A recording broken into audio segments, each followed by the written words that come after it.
tema es Edmundo Tello Cornejo y la señora es Nora Cooper. ¿Cómo le va, Nora? ¿Cómo anda? ¿Bien? Hola, ¿qué tal? Buenas tardes a tu audiencia. Muy bien me va. Y te cuento que yo no soy bibliotecaria. Hago de bibliotecaria porque don Bien. Edmundo donó parte de su biblioteca, además del archivo. Ni soy más archivista que bibliotecaria, pero ¿Cómo estoy se cumpliendo las divide? funciones. ¿Cómo se divide? ¿Qué sería bibliotecario y qué sería archivista? Bueno, las bibliotecarias se ocupan de lo que es la clasificación de libros solamente, Ajá. el mantenimiento, obviamente. Y el archivista se ocupa de en este caso es un archivo histórico, periodístico y clasificado. Entonces, ya está clasificado y además, bueno, te voy contando que el archivo Tello Cornejo tiene un cierre a la época en que él hubiese cumplido 100 años, que fue en el 2015. Entonces, ahí hicimos el cierre y él falleció en el 2011. Sí. Entonces, todavía hay diarios que seguimos recortando y pegando en las carpetas que él había clasificado ya con nombre de toda la provincia, ¿no? Qué trabajo, ¿no? Bueno, el trabajo que ha hecho don Edmundo Tello Cornejo y ese amor que ha tenido por nuestra ciudad es realmente admirable. No es común verlo en la gente, porque donar ese archivo que le costó a él más de 50 años de su vida llevar a cabo, y hasta el último día de su vida estuvo trabajando en el archivo. Se levantaba para trabajar en el archivo y había que obligarlo a que se acostara a la noche porque él seguía cortando y pegando en Cuando, hojas. cuando la gente nos escucha cortar y pegar, era sacar artículos Los de los diarios. diarios y armar ese archivo a través de una Claro, por hoja en ejemplo, blanco. agarraba el diario de... él los últimos tiempos ya no veía, así que había que leerle las noticias. Entonces él decía, se inaugura un polideportivo en Naschel. Qué bien. Bueno, esa márquemela. Y él cortaba. Veía re poco, pero él cortaba las noticias y él las pegaba en hojas número 3 de las carpetas, esas comunes negras número 3 de los que llevan Sí, los sí, sí, chicos el al chico de la colegio. escuela. Bueno, en esas carpetas hay más de 800 carpetas con todos los temas habidos y por haber de la provincia, no solamente de Villa Mercedes, de San Luis y de todas las ciudades y pueblos, y bueno, hasta el rincón más recóndito de San Luis, ahí vas a encontrar alguna noticia. Y eso ustedes, a ver, disculpen la ignorancia, pero no lo conozco, no lo he ido a ver. Vas a tener que Sí, ir sí a tengo que ir a verlo. visitarlo Es más, hice alguna entrevista a don Edmundo Tello en su casa. en su casa, para la tele y demás. Y él siempre decía, usted tiene que saber de esto, no puede ser que no sepa de aquello. Bueno, Sí. yo le digo ahora, a mí me llama la atención, por ejemplo, que vos no hayas ido a conocerlo, pero que nuestros concejales no hayan ido a conocer el archivo donde está la historia, no solo de Villa Mercedes, sino de toda la provincia. Yo eso no lo puedo creer. Bueno, hay que creerlo, por eso tenemos que empezar. Sí, lo que te digo es una frase, es una Sí, sí, forma, sí, sí, no lo puedo creer, créelo, créelo. porque lo vivo y me da cosa a mí, porque digo, no puede ser. A nosotros, ¿quién nos representa? Gente que no sabe que tenemos este archivo. Y eso es una cuestión de Y un archivo involucrarse nada más. histórico, donde está la memoria de la ciudad. No es un archivo donde guardaste las boletas que ya no te sirven. ¿Y Porque, cómo hacen para cuidarlo? ¿Por la humedad? ¿Por todo eso? Imagino que debe ser todo un tema, ¿no? bueno, ahora la municipalidad compró la casa de la familia Curchó, donde nació el archivo y funcionó, donde vivía don Edmundo Don Tello Edmundo. Cornejo. Esa casa, después que él falleció, se alquiló con opción a compra, se compró y ahí funcionaban los archivos históricos, el archivo fuerte constitucional también. Pero es una casa muy antigua, con mucha humedad. La casa del lado tenía problemas que también los pasaba para el lado del archivo. Así que la municipalidad, con buen criterio, las autoridades alquilaron un espacio muy lindo donde trasladamos Todo. casi todo. Yo todavía tengo algunas cosas en el edificio anterior, pero lo que es archivo sí, todo. Han quedado algunos libros, algunas otras cosas. ¿Y esto dónde está ahora? Sobre la misma calle Belgrano, al 365, entre Junín y Pescadores. Ahí está funcionando. Ahí está ahora, sí. Funcionando. De 8 a 18 están la Biblioteca Alberdi, el Museo Bedveder, el Archivo Fuerte Constitucional y la Biblioteca y Archivo Tello Cornejo. Todo eso funciona allí. Todo eso funciona. ¿De 8 de la mañana? A 18 horas. ¿Horario corrido? Horario corrido, sí. Digamos que no hay excusa para decir no, no hay excusa. Además, yo tengo disponibilidad horaria, así que si yo me encuentro en la ciudad y me llaman porque necesitan ir a investigar algún tema en particular o visitarlo, yo voy y atiendo los sábados, los domingos, los feriados. ¿Cuántos años hace que estás trabajando? Desde el 2012. ¿Y cómo nace ese amor? O sea, desde el 2012 con la municipalidad. Yo desde el 2003 empecé a trabajar con Don Edmundo. Ah, y ahí nace el amor. Sí, Don Edmundo me enseñó a querer en realidad la historia, sí. Yo empecé a trabajar con él y me gustaba que constantemente estaba atenta. Además, él era una persona muy mayor, después falleció su señora y yo me sentía como obligada a ir, vivía cerca, así que estaba constantemente. Y él, cuando se da cuenta que le queda poco tiempo de vida, decide donar el archivo con dos condiciones. Primero, se tenía que morir, y segundo, que yo quedara al frente. Esas fueron las condiciones que él puso para donar el para archivo. Que pasara este archivo al Sí, municipio, ¿no? Sí, sí. ¿Te imaginas que a mí eso me ha llenado de orgullo y hasta el día de hoy? Orgullo y una responsabilidad. Pero bueno, porque él estaba rodeado de gente de la historia. Imagínate, presidente de la Junta de Historia. Un montón de historiadores que iban. Su sobrina, doctorada en historia. Podría haber designado a cualquier persona. Pero designó a quien lo acompañaba y con quien trabajaba. Me parece que es yo digno tenía esto. un amor por el archivo también, porque es como contagioso esto, es como la locura contagioso. Está bien, está bien. Y cuando yo veía con tanto fervor y además él los últimos años estaba tan apurado por hacer cosas y terminar.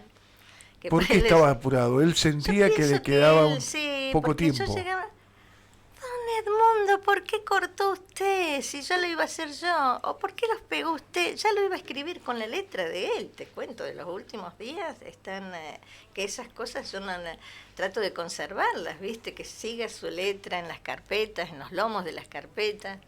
Cuesta, porque el tiempo erosiona todo, ¿viste? Pero sí, hay artículos que le ha pegado con la fecha 25 o 26. ¿Y él seguía escribiendo también? Le ponía la fecha a los artículos. Él lo que hacía era dictarme y yo transcribía. ¿Y sobre qué escribía al último? No, por ahí él se acordaba de algo. Venga que le voy a contar una cosa, me decía.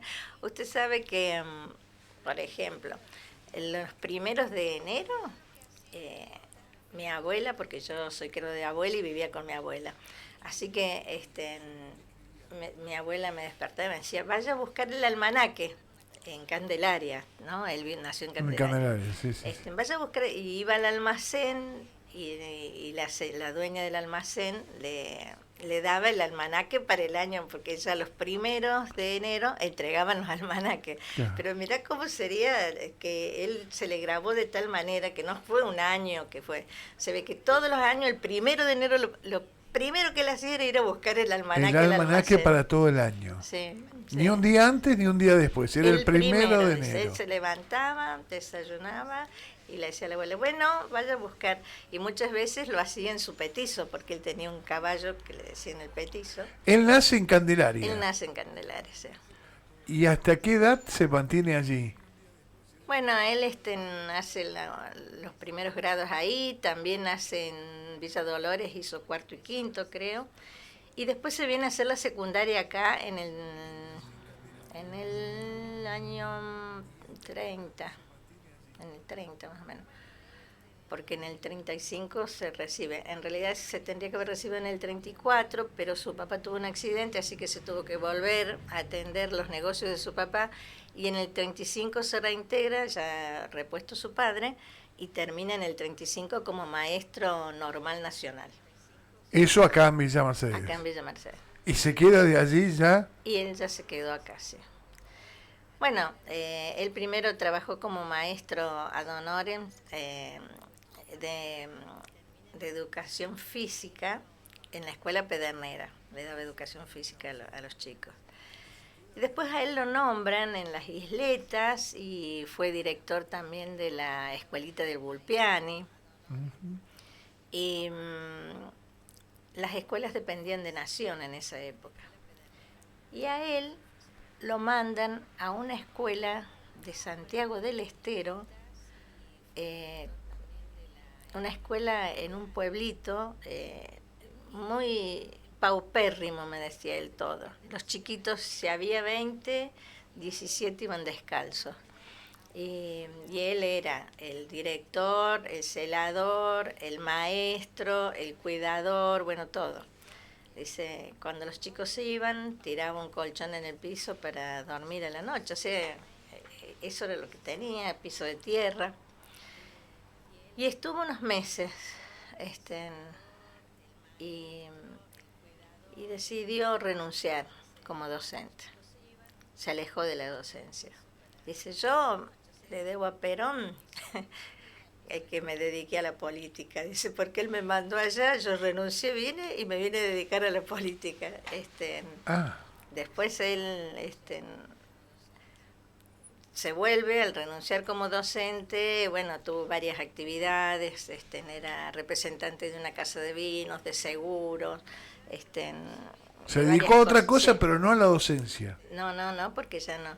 Y era secretario de redacción de varios diarios, de La Nación, de Los Andes de Mendoza, de La Nación de Buenos Aires, de un diario de Córdoba que no recuerdo el nombre ahora, pero era el representante, el representante, ¿no? acá en la ciudad. Y escribía artículos, en ese momento se escribían los artículos que se enviaban y después se elegían, algunos salían, otros no, quedaban allí guardados. Pero bueno, y se dedica a la política. Él era demócrata liberal, así que se dedicó de lleno a eso. Fue un hombre multifacético, porque además era un excelente deportista, uh-huh. Era maratonista, jugaba al básquet, al fútbol también, al tenis también, pero se destacó más en el básquet y como maratonista. Y también fue filatelista, de la mano, te estoy hablando antes de entrar de lleno a la política, de la mano de don Tomás Ferrari, que era su profesor en la escuela secundaria, y dice, me regaló una bolsita con esta cantidad de estampitas, ¿no? Ahora dice. Y me enseñó, y así empecé. Una colección de estampillas tenía. Y Nora, si esto se hace bien, a conciencia, yo me compré un auto vendiendo estampillas, decía. Bueno, eso yo me acuerdo, estoy hablando década del 80. Del 80. A mí me regalaron y uno iba y adquiría digamos, recorrías los parientes para que te pasaran una carta donde sacar la estampilla porque valía, claro, había que sacarla con el vapor, y la estampilla, le contamos a la gente, valía más aquella que ya tenía el sello porque si no vos podías comprarla también del correo y así armar, ¿no? Sí, sí. Oh, don Edmundo tiene unas colecciones hermosísimas que esas no fueron donadas al municipio porque su hija decidió dejárselas ella. Dice, yo no me quiero quedar con eso. Así que creo que ella después las vendió. Sí. Ah, se vendieron, porque eso debe ser maravilloso para mostrarle a los chicos que no han llegado a conocer. Aparte, no solamente de Argentina, tenía de Francia, de Inglaterra, de España, de Italia. Porque en ese momento álbumes de cada país, ¿no? No, era una colección hermosa. Bueno. Y él se dedica también a esto, ¿no? De las.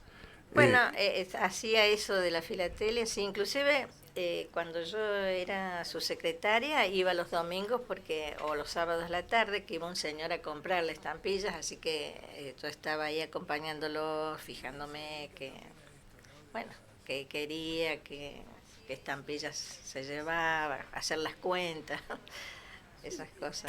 Tenían un valor importante. Sí, siempre, sí. Hoy en día también, ¿no? Ahora inclusive, bueno, después que él falleció, yo hice junto con la provincia, con el archivo y la provincia, hicimos una exposición en la Casa de la Cultura. Y después eso se perdió, no sé, la gente no se reunió más. Y ahora sé que han vuelto a una gente que don Edmundo apreciaba mucho y que les había ofrecido a ellos, si querían aprender, que él les enseñaba y les daba todo ese material, y ellos no se animaron en ese momento, y bueno, después ya fue tarde. Ya fue tarde, sí. Por eso el tren pasa una sola vez. Sí, por esa gente ahora están moviendo, han formado un grupo y yo creo que dentro de poco van a hacer una exposición. Sí. Me avisaron, hablaron conmigo. ¿Y se dedica a la política? Don Edmundo era demócrata liberal. Así que, bueno. Un demócrata agradecido a Perón. Claro, ese podría ser el título. Un demócrata agradecido a Perón. Porque Perón lo mandó. Perón, para él, lo había el traslado de él... era una cuestión que había hecho Perón. Sí. Entonces, bueno, Perón lo puso ahí, él se fue y de ahí en más se dedicó a la política. Sí. ¿Y en la política? Y en la política fue concejal y siempre comentaba, dice, cuando yo era concejal éramos ad honorem. Claro. No cobrábamos sueldo, por eso es el honorable Consejo Deliberante. Pero yo, como era concejal, tenía asegurado un nicho en el cementerio y el pase gratis en el colectivo. En el colectivo. Esa era la paga. Eso era los beneficios que él tenía. Pero él me recordaba que con los opositores y con toda la gente de los distintos partidos, se juntaban en el barrio Estación, por donde está el hotel Avenida. Avenida esa. Sí. Y tenían grandes discusiones ahí en el bar, en la cafetería. Eran otros tiempos, ¿no? Ahora se hace todo escondido, ¿viste? Claro, no, si te juntás con el otro, que no te vean, ¿eh? No, en esa época sí, y se hablaban y se decían las cosas. Y se decían las cosas en la cara y todos lo podían ver y no se escondía nada, porque ahora uno nunca sabe de qué se habló y qué cocinaron en esa reunión. ¿Qué cocinaron? Sí, bueno. Por eso. Sí, sí. Bueno, ¿y qué más te contaba? Bueno, él como deportista tuvo un premio en La Plata, salió segundo en los 200 metros llanos, en un encuentro que se hizo a nivel internacional, creo. Bueno, y después él acá en Villa Mercedes fue presidente de la mayoría de los clubes, o secretario, tuvo que ver con la inauguración y la fundación de la mayoría, como deportistas, excelente. Como político fue concejal, fue diputado, fue senador. Él sabía decir, yo estuve en el Maipo. ¡Ja! Yo les hice la contra a la Moria Kazan y a la Susana Jiménez, decía, porque donde estuvieron ellas estaba yo, dice, estuve yo, porque ahí en el Maipo él dio una vez un discurso de esos que se hacían en aquella época, que se contrataban estos espacios así para discursos de política, ¿no?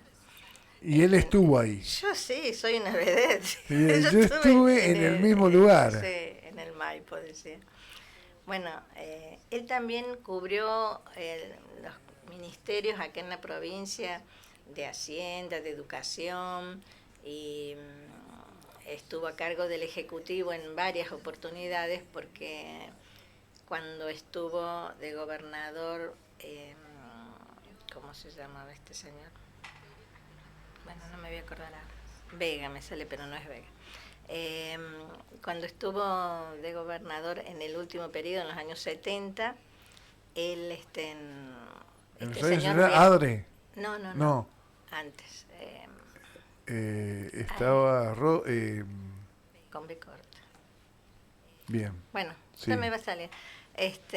Bueno, él viajaba mucho a Buenos Aires porque era de allá, entonces todo en el mundo se quedaba a cargo del Ejecutivo, ¿sí? Bueno, qué sé yo, la inauguración de la usina en el sur de la provincia, inauguraciones de colegios. Bueno, tendrías que ir al archivo y ver las carpetas. Y ver las carpetas. Esas carpetas, cuando la número 1 empieza, ¿en qué año? ¿Están por año? ¿Cómo las van ubicando? Él en un principio las fue marcando a las hojas, las fue numerando a las hojas. Vos, por ejemplo, encontrás una hoja que dice 6.800 y por ahí me dicen, y este número es de cada hoja que él hacía le ponía el número, ¿viste? Y la continuó, así que en distintas carpetas ves distintos números y mezclados, o sea, en distintos temas ves, por ejemplo, la franja del 6.000 o del 7.000 o del 8.000, porque bueno, 10.000. Te imaginas que son más de 800 carpetas las que donó él, y cada carpeta consta de entre 100 y 200 hojas, cada carpeta. Así que te imaginas la cantidad que hay. La cantidad que tienen allí. Cuando yo empecé con él ya no las numeraba así. Él ya no las numeraba. O sea que yo calculo que él empezó con el archivo cuando alrededor de sus 45, 50 años. Y él muere. Y que ya estaba de secretario en La Voz del Sur. ¿Y muere él? En el 2011. ¿A qué edad? Casi 95. Ese año cumplía los 95. Los 95. Él murió en julio y en noviembre cumplía los 95. ¿Te acordás cómo fue ese último día? Sí, ese día él se reunía con sus amigos, el grupo de los 8. Sí, los otros días me contaron de eso, el grupo de los 8. Que eran unos vecinos,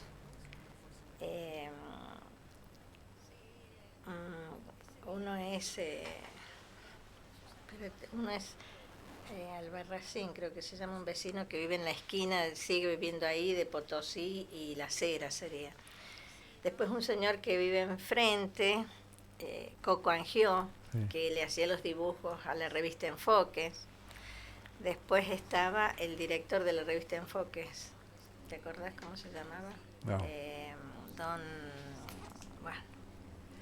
Después estaba Martín Marín, que era el más joven. Sí. Después estaba un señor Pochetti, que falleció antes que Don Edmundo. Bueno, no sé quién, no recuerdo ahora, pero era el grupo de los 8 hombres que se juntaban. Y era un 26 de julio a las 7 de la tarde más o menos. Se iban a juntar ese día porque había sido el día del amigo y no se habían juntado, entonces lo habían pasado para ese día. Y cuando se empezaron a juntar, Don Edmundo se descompuso, llamaron a la ambulancia, lo internaron.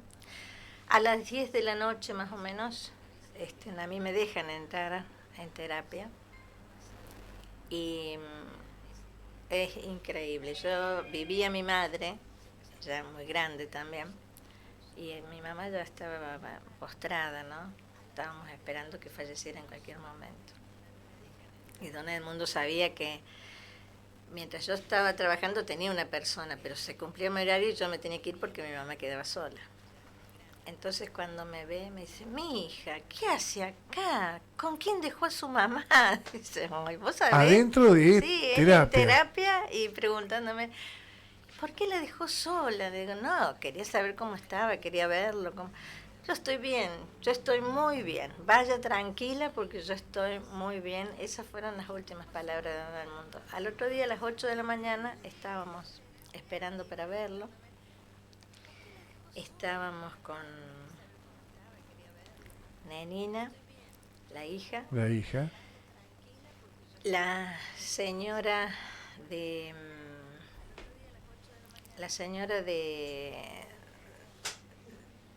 viene a ser la señora, como si fuera una nuera de él, ¿no? Pero que era la nuera de la mujer de él. Después te explico cómo. Sí. Bueno, que era viuda también de Curchó.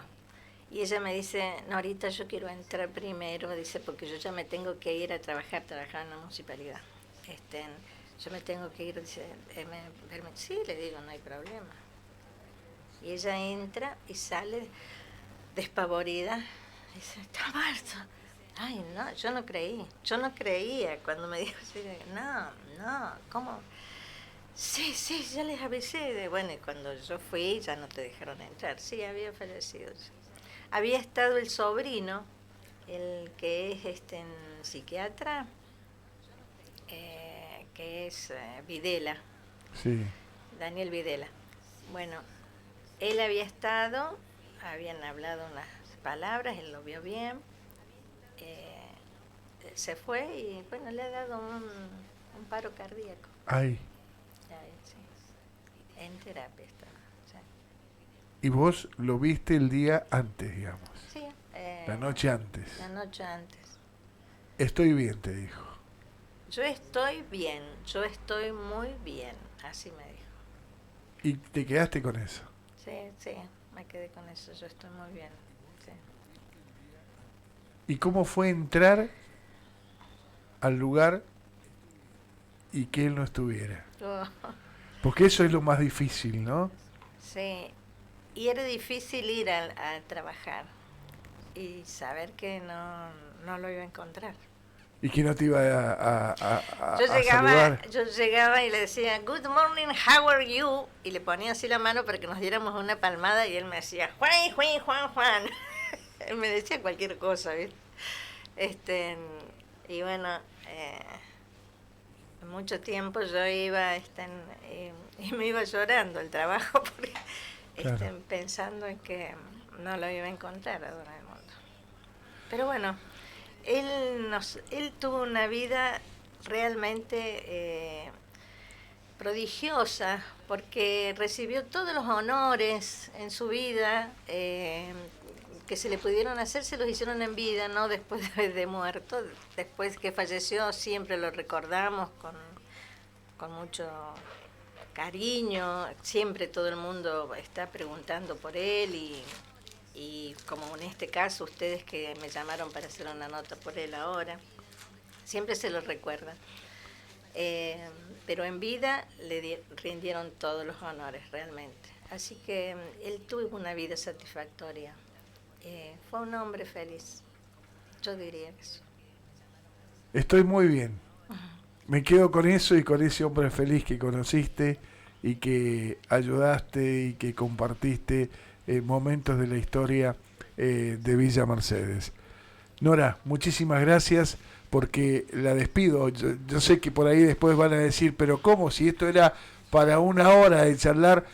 Nora tiene la presentación de un libro dentro de unos minutos nada más, y por eso la despedimos, pero la próxima semana vamos a estar hablando de otras cosas también, y le vamos, si se me permite la palabra, le vamos a sacar el jugo a Nora. A la mañana, a la tarde, cada vez que podamos, aunque sea por teléfono, la vamos a llamar por algún tema, porque lo que no tenemos que perder es de conocer lo que tuvimos y lo que tenemos. Nora, la memoria es importantísimo que los chicos, hoy los chicos y los no tan chicos, conozcan la historia para que empiecen a quererla. Así es. Muchísimas gracias. Gracias a vos, Mario. Un Muchas gusto, gracias.